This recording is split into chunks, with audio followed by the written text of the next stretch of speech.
Tarot नाम का एक युवा लकड़हारा था। अपने बूढ़े माता पिता के साथ वह अकेला पहाड़ियों के बीच रहता था। अपने काम से उसे बहुत कम आमदनी होती थी। इससे वह दुखी रहता था क्योंकि वह अपने माँ बाप को एक बेहतर जीवन देना चाहता था। एक दिन सर्दी बहुत अधिक थी। टैरो के पिता ने कहा, काश कि मुझे एक कप सेक मिल पाता। इस बात से टैरो बहुत दुखी हुआ क्योंकि सेक बहुत महंगा था। फिर भी अगले दिन वह सुबह जल्दी उठा और जंगल की तरफ चल पड़ा। बड़ी देर तक वह लकड़ी काटता रहा। उसका मुंह सूख रहा था और उसे प्यास लग रही थी, पर वह लकड़ी काटता जा रहा था।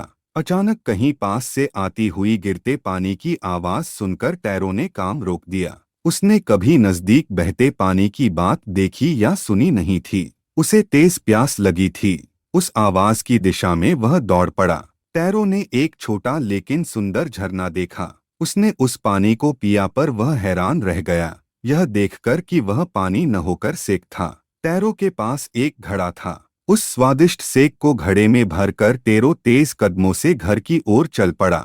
उस सेक से उसके बुजुर्ग पिता बहुत खुश हुए। उसने एक घुट ही सेक पिया, जिससे उसका कांपना बंद हो गया और वह नाचने लगा। अपनी खुशी दिखाने का उसका यह तरीका था। उस दिन गांव से उनके घर एक मुलाकाती आई जिसे सेक दिया गया। टैरो ने उसे जादुई झरने की कहानी सुनाई।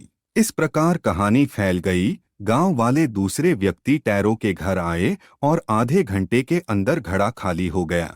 अगले दिन टैरो से बहुत पहले ही सारे गांव वाले जादुई झरने पर पहुंच चुके थे, परंतु उस पानी को चखते ही वे सारे गुस्सा हो गए। यह सिर्फ एक ठंडा पानी था। वे बड़े क्रोधित हुए और यह सोचकर कि टैरो ने उन्हें धोखा दिया है, इसलिए उसे पानी में डुबा देना चाहते थे।